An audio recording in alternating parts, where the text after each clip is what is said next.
Assalamualaikum warahmatullahi wabarakatuh. Waalaikumsalam warahmatullahi wabarakatuh. Selamat datang Pak Ustadz. Ya, selamat datang juga. Alhamdulillah ini adalah podcast pertama kita. Mungkin ini masih dalam bentuk mencari format. Mungkin yang perdana juga, dan ini mungkin nanti akan ada pembaharuan. Dan ini juga dengan tim yang sangat terbatas juga ya. Alhamdulillah. Ustadz, untuk hari ini kita akan membicarakan tema tentang apa, Ustadz? Tema yang kita siapkan hari ini adalah bagaimana milenial, ya, semangat milenial dalam belajar Al-Quran. Berarti spirit anak milenial dalam belajar Al-Quran. Gitu ya, Ustadz? Betul sekali.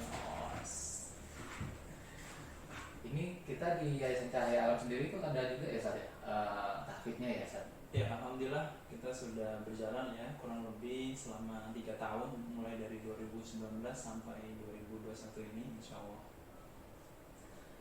Sebelum bicara ke tahfidz tadi, Ustadz, boleh nggak saya mau bertanya-tanya tentang profil Ustadz sendiri ya?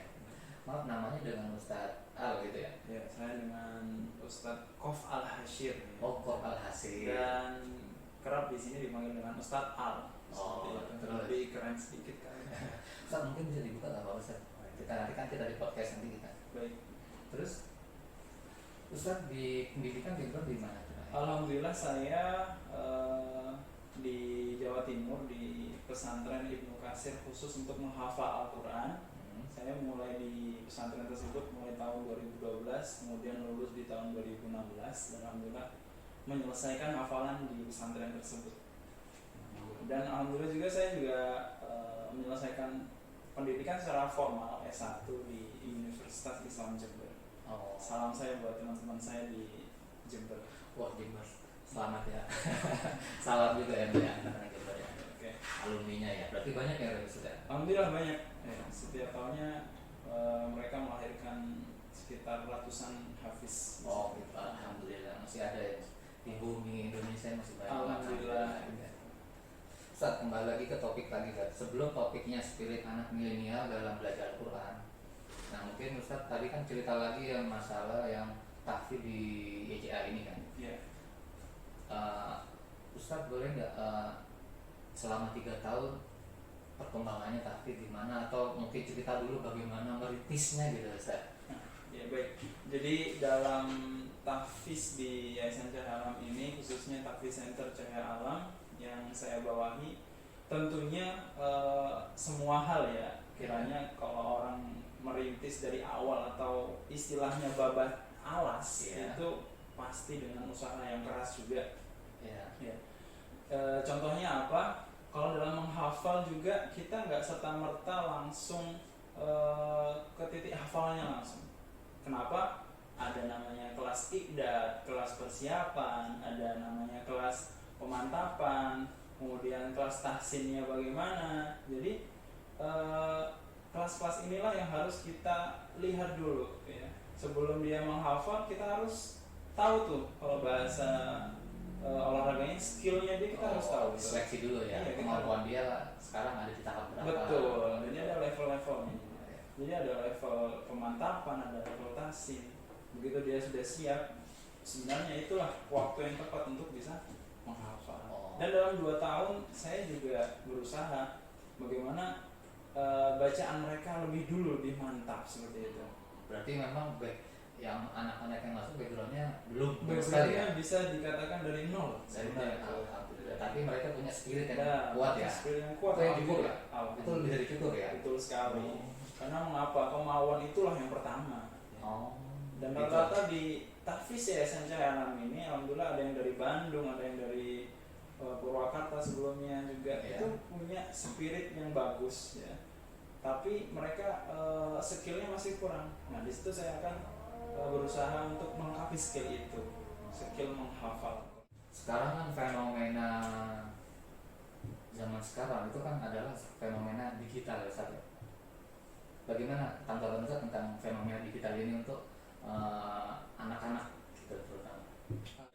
Jadi digital pada zaman saat ini menurut saya pribadi teman-teman khususnya khusus remaja ini masih belum siap sebenarnya. Mengapa? Karena penggunaan atau cara penggunaan media digital ini belum begitu bijak ya, karena belum kita didik atau belum kita bina secara berurutan.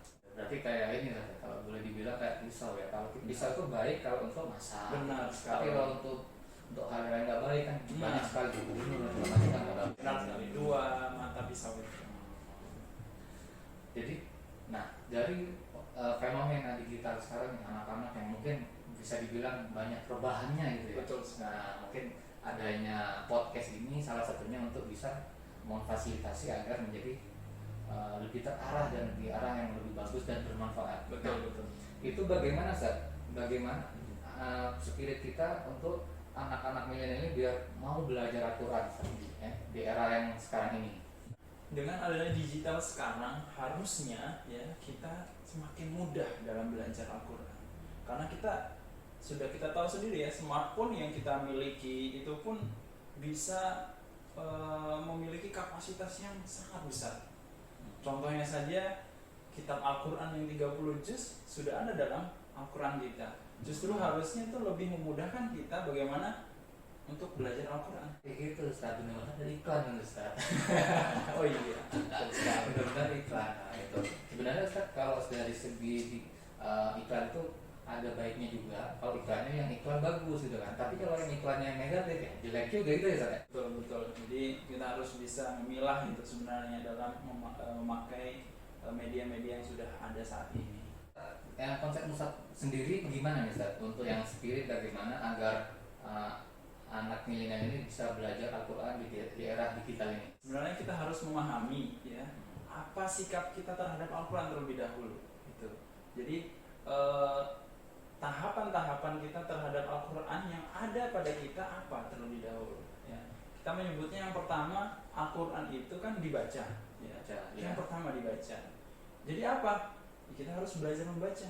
Mulai dari tahapan yang paling kecil, Iqra misalkan, Iqra 1, 2, dan 3 sampai kita membaca Al-Quran. Nah sekarang itu anak-anak itu lebih tertarik lihat video daripada membaca Al-Quran. Nah bagaimana strateginya biar anak-anak senang membaca, mengalihkan perhatiannya untuk belajar Al-Quran ini? Nah itu dia, kita membutuhkan kerjasama dari berbagai pihak.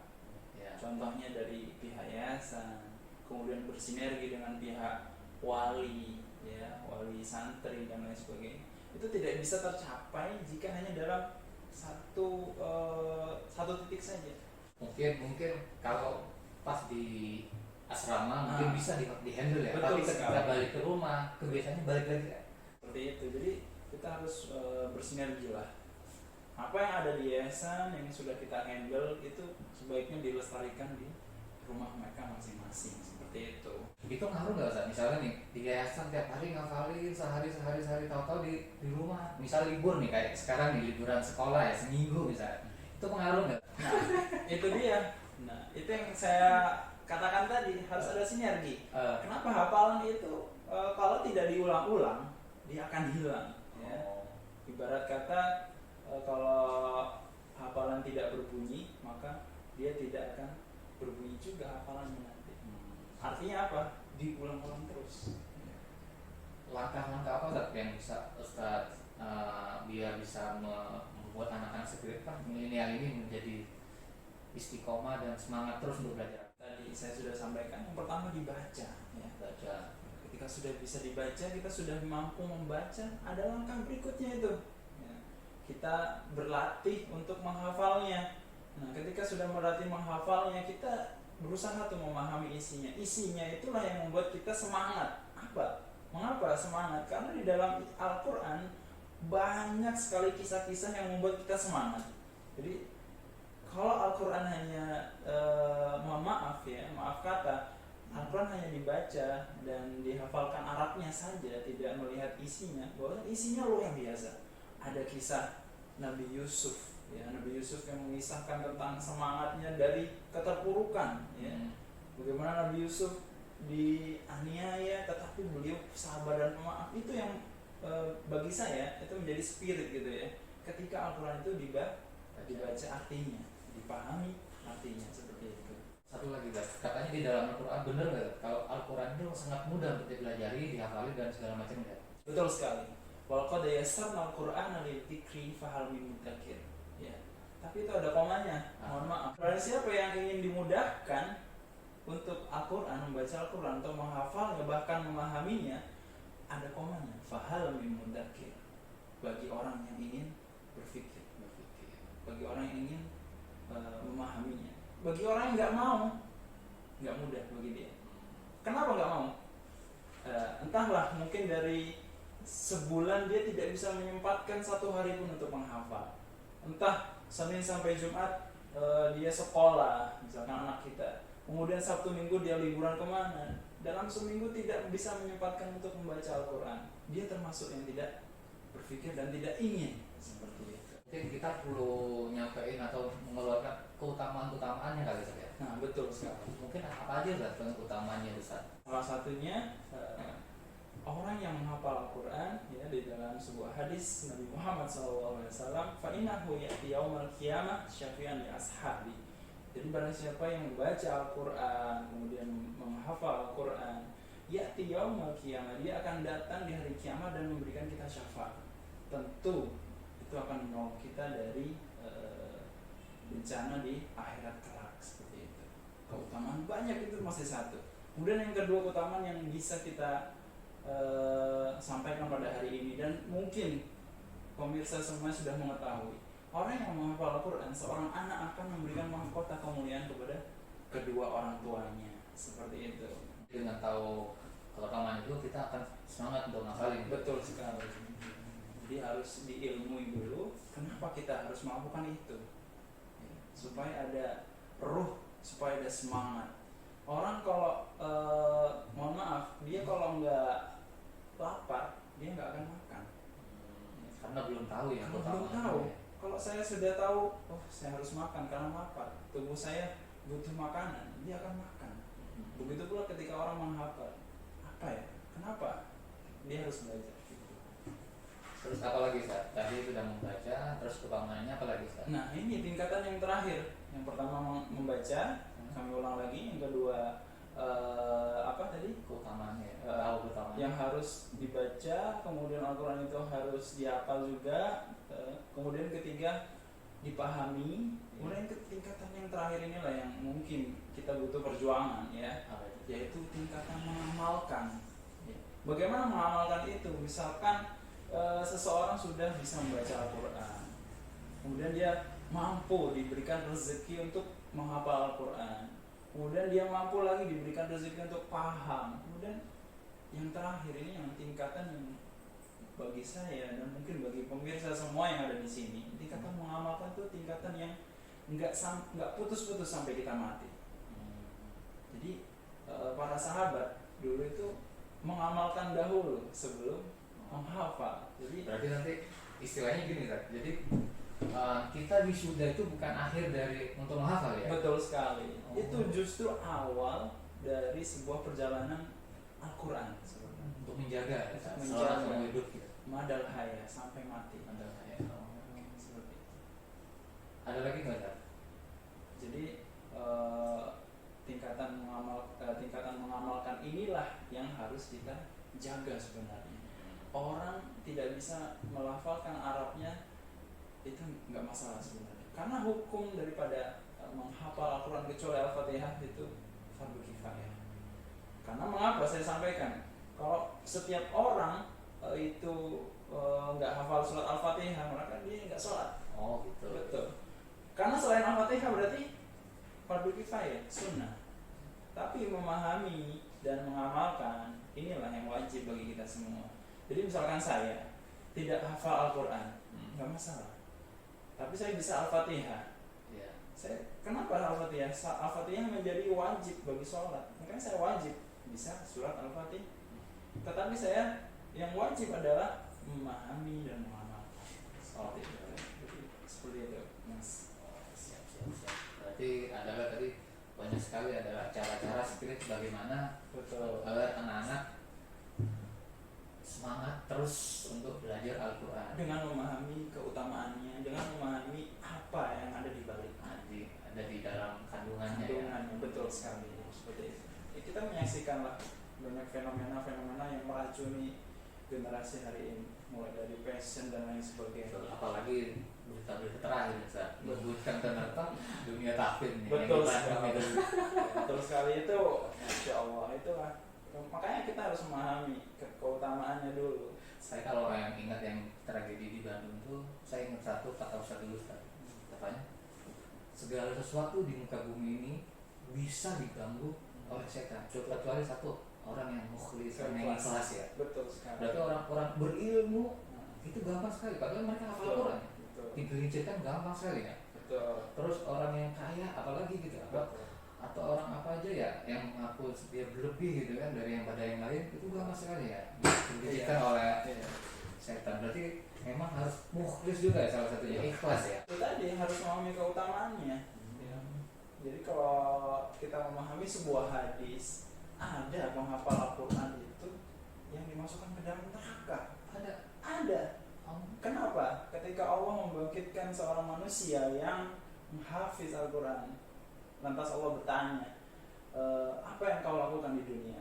Hafiz Al-Quran itu menjawab, saya menghafal Al-Quran ya Rob, saya belajar Al-Quran dan saya membaca Al-Quran dan saya hafal Al-Quran 30 juz, dan itu karena engkau. Lantas Allah menjawab, kadzabta, engkau bohong, sesungguhnya engkau seperti itu karena ingin dilihat manusia. Itulah kenapa kita harus belajar keutamaan menghafal Al-Quran, kemudian ilmu keikhlasan tadi. Agar apa? Agar amal kita tidak hilang. Gitu ya. Seperti itu. Saya kira semuanya lah ya, tidak hanya seorang hafiz atau seorang ustadz atau kiai, mulai dari orang strata yang paling tinggi ya menurut manusia sampai strata yang paling rendah, mereka harus belajar tentang keikhlasan. Mulai dari kaya sampai miskin dia harus belajar keikhlasan. Mulai dari yang kiai sampai orang biasa dia harus belajar keikhlasan. Seperti itu. Oke, berarti udah semangat itu yang harus kita dapat kalau kita amalkan ya Ustaz. Ini penutup Ustaz, kalimat penutup untuk para pemirsa, para penonton, mungkin ada ajakan untuk para pemirsanya ini. Yang pemirsa kita ini ada banyak segmennya Ustaz. Jadi yang pertama adalah donatur sendiri. Betul. Yang kedua mungkin wali yatimnya sendiri, orang tua yatimnya. Yang ketiga mungkin ada yang pendamping atau mungkin bisa dibilang wali yatim. Iya, betul. Terus ya dan kru semua dari tim dari keluarga besar Yayasan Cahaya Alam. Mungkin gimana menurutnya Ustaz? Closing statement pada podcast hari ini dari saya pribadi, Kofar Rashid, dalam menghadapi kehidupan di dunia ini kita harus tahu dan harus memahami apa yang menjadi prinsip dalam kehidupan dan prinsip atau ilmu yang terbaik ya. Dan yang paling baik adalah dari Allah dan Rasulnya pasti, yaitu Al-Quran dan As-Sunnah. Dan ketika kita memegang penuh prinsip tersebut, insya Allah di dunia maupun di akhirat kita akan selamat. Seperti itu. Sama lagi Ustaz, mungkin dari ada kalau donatur mungkin bisa ngasih